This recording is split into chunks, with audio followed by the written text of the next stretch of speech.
Hi guys, PkPsycho. I'm back with another video! You'll notice that I now have intro music. How exciting. And look, I did a fade-in thingy with a splash screen. So yeah, basically I've just been playing around, getting all the bits and pieces sorted out for the second video. Hopefully, yeah, every single time you watch a video, you're going to see a little bit more production value each time. And thanks go out to PkPsycho for the intro music there. Now we're playing a Mage deck. This is known as the Rage deck. At least that's what I called it, because it rhymes. And, well, we're going to drop the 3 mana and the 4 mana card. It's not that they're bad cards, they're both just a lot better in the late game. The 8 mana secret, the 8 armor secret, sorry, and the polymorph. Obviously we do not want to be playing a polymorph on turn 4 unless the warrior has managed to pull something unbelievably huge out of his ass. So that was just a standard turn 1. We both passed. Nothing for us to do. Nothing really for me to do on turn 2 either, so just take that 1 damage to the face. Now, the Acidic Swamp Ooze, you know, it's a good card. You can play that anytime you like against a Mage deck on account of the lack of weapons available. So, here, I mean, I could have gone with an Arcane Explosion. It wasn't really necessary. So I decided to go with the Imps instead. The Imp Master is obviously a great card for getting minions out on the board early on. This was, you know, it's a nice time to use that. It takes down my Imp Master with no trouble whatsoever. Obviously, the warrior's ability to armor up means that we're actually on an equal pegging. Right up until he took me for 3 in the face. So, what are we going to do about this? Now, I was debating.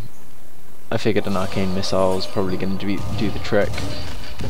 Yeah, it was a 1 in 3 chance that something was going to hit it. Well,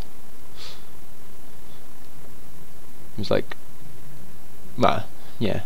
I don't know, the probability is too difficult. I used to be able to multiply all that stuff together, but I really can't be bothered right now. But yeah, so the Arcane Missile is a good play. You know, take the 1 damage off the Swamp Ooze, follow it up with the Hero Power. It's a conservative use of mana. I didn't really want to use up my Arcane Explosion just for the 1 minion on the board, especially when that could so easily kill a couple of minions if the warrior decides to start chucking out some things with charge. And look at that, we've got a Warsong Commander. Now, as you're going to see, you need to take these down as quickly as possible. There wasn't an easy way for me to do it straight away, so I didn't. And that was I mean, there literally wasn't a way for me to take down the Warsong this turn. But I could do my best, so I left it on 1 health. I was figuring, you know, follow it up with the mana power, with the old hero power afterwards. And, well, I mean, we'll see what happens. Shield Block, classic card. I tend not to play them as early as that, but he might not have had anything else to do. I prefer to keep the shield blocks until later on. So I find it as a more efficient use of mana. It doesn't really, as long as you're not dead when you play it, it's going to be the same benefit whenever you do it. Now, here I play the Taunt, the Sunwalker with the Taunt and the Divine Shield. I mean, I kind of wish I hadn't at this point. Really, I should have just cleared down the minion that was going to keep on producing minions that could just hit me straight away, and that was a serious mistake on my part, and we're going to see some consequences from that.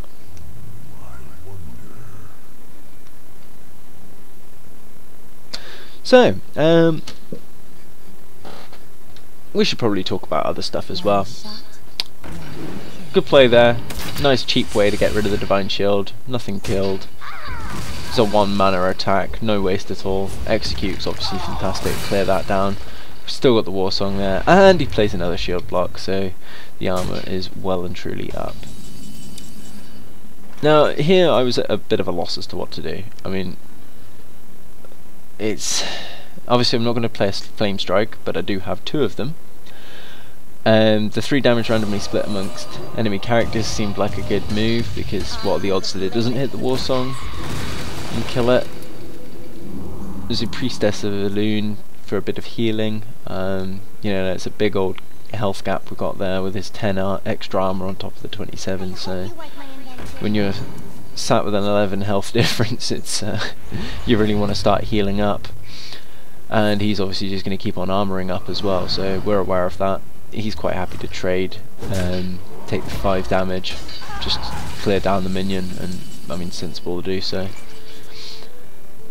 This was a nice little combo. If you told me I was going to use a Faceless Manipulator to get a 2 mana card, I probably would have told you we were crazy before this game, but it actually worked out really well. So we've got 2 Knife Jugglers out straight away. That was 3 free damage on a turn that we otherwise wouldn't have been able to attack on, so that obviously minimises what he's going to be able to do this turn. I mean, that's always something that you should try and focus on, is clearing the board of minions. If there are no minions on the board, it's very unlikely you're going to be able to attack directly without using up valuable spells or potentially weapons.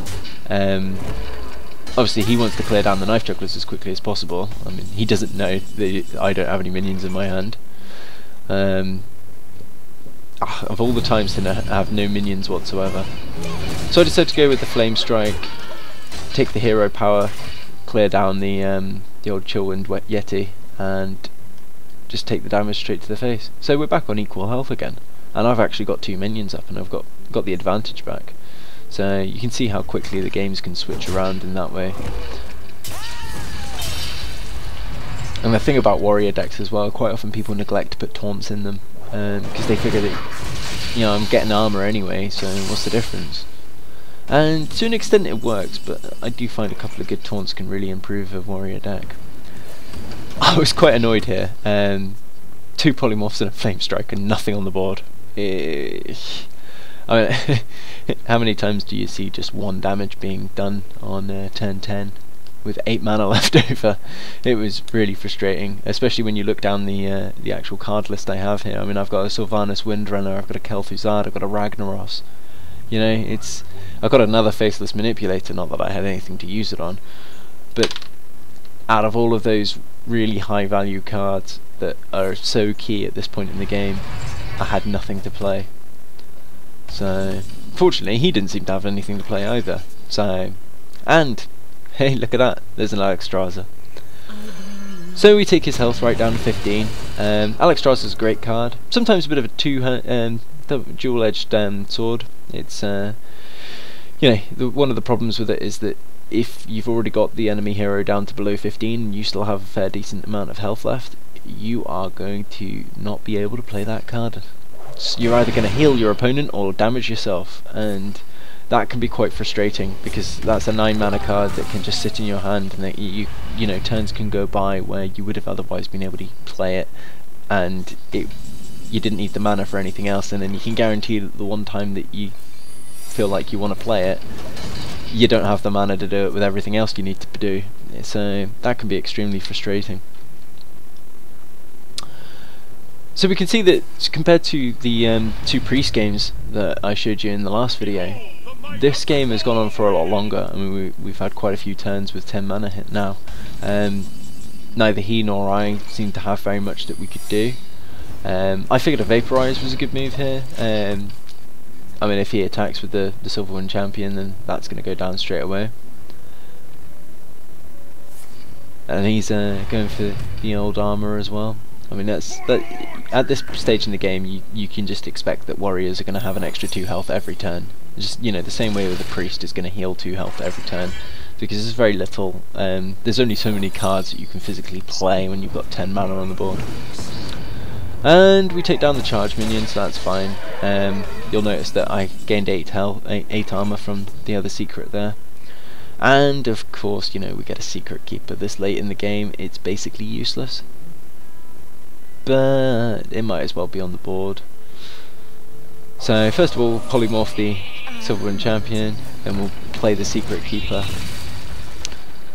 And we've still got a Flame Strike and we've still got a Polymorph as well, so there's actually quite a lot we can do to counter whatever he does this turn. And if all else fails, we'll do 2 damage to him, which at least negates his armor up. So you can see this is really going the distance here. It's going to be a heck of a match. I mean, how often do we see matches that go all the way this far?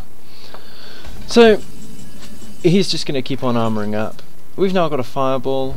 I figure, yeah, let's just get some alpha out there, get as much damage down as we can. It's one of those things where at this point in the game you start becoming very conscious of all those cards you drew previously. I mean, he had 2 shield blocks, he had a couple of gnomes. It's one of those things where if you're drawing cards and it goes to this distance, you know, if you've drawn 3 extra cards on your opponent, that's 6 damage you're going to take when your opponent doesn't, because of the way the system works at the end of the game. So we immediately turn Stalag into a Fugan into a sheep, which is then killed by our lovely little Mage's hero power. A lot of people kind of consider the 2 mana 1 damage hit a bit of a false, you know, it's not as good as, you know, the hunter can do 2 damage straight to the hero. The priest can heal too. We see a lot of 2 for 2 mana, but the mage can aim the 1 damage, which is something that most of the hero powers can't do in terms of damage. Unless you start looking at the heroic bosses and whatnot, which I'm sure I'll be able to bring you a video of at some point. So, we're sat here, we've got a Flame Strike. We're not particularly worried about a Swamp Ooze, but we are hoping for a decent draw here. Ooh, a Kel'Thuzad! Look at that. That's shiny. Let's play one of those.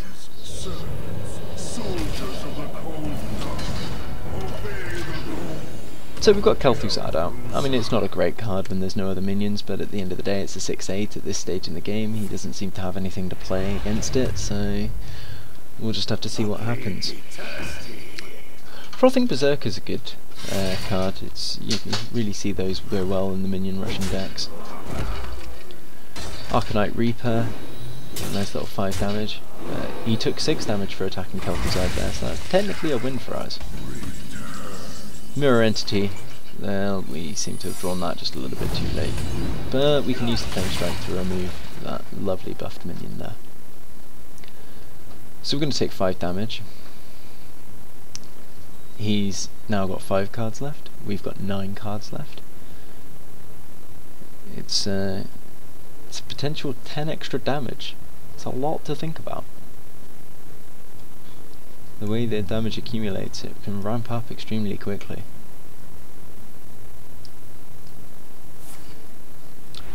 So, 2 armor.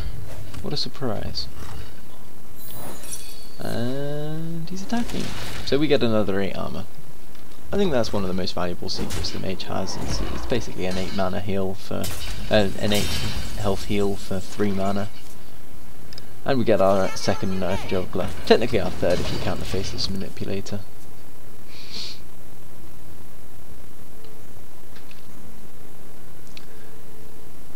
So this is the point where I was thinking it's either going to get really interesting really quickly, or it's just we're just gonna go the distance and he's gonna lose or concede from taking damage from not having any cards left. We get a duplicate. Again, just too late. Another 2 Knife Jugglers would have been really quite shiny. So we're just steadily dealing 1 damage at a time, just trying to wear him down.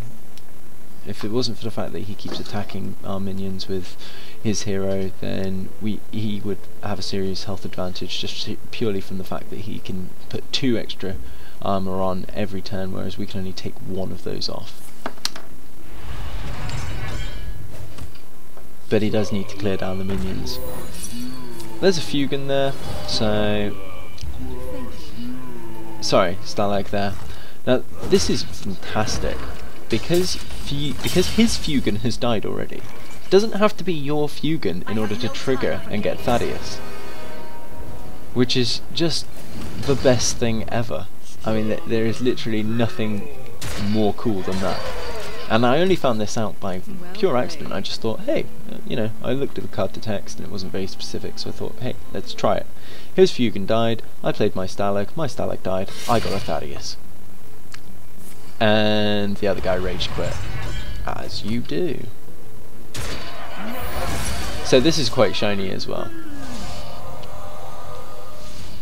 At this point, we've now got 2 Stalags, which is pretty cool. Interestingly, Fugan hadn't actually died this game. It would have changed things a little bit if Fugan had, but I turned Fugan into a sheep, if you remember. So he didn't technically count as dead because Fugan himself did not die, the sheep died. So that was a very interesting point, and one, it's a fine distinction, but it's all to do with the card text. The card text is very, very specific, and there's never any room for ambiguity. The only thing that you kind of have to get your head around is sort of the order that death rattles trigger and that kind of thing, because if there's multiple death rattles happening in one turn, and some of them are yours and some of them are your opponent's, I mean, I personally still don't have a handle on that, just because there's not that many situations where you see a properly complex chain take effect, and then you can sort of start recognising the patterns. But I think that was a good showing of the Mage deck. You can see that that's a deck that can really go the distance. I mean, we did actually have a very good advantage with the 2 Flame Strikes early on. We could, if he had just pummeled minions at us, we would have cleared the board every time. And that would have been a real serious blow to him. As it was, he didn't have a very minion-heavy warrior deck. There was a lot more focus on weapons and a lot more focus on spells than can be the norm in these decks.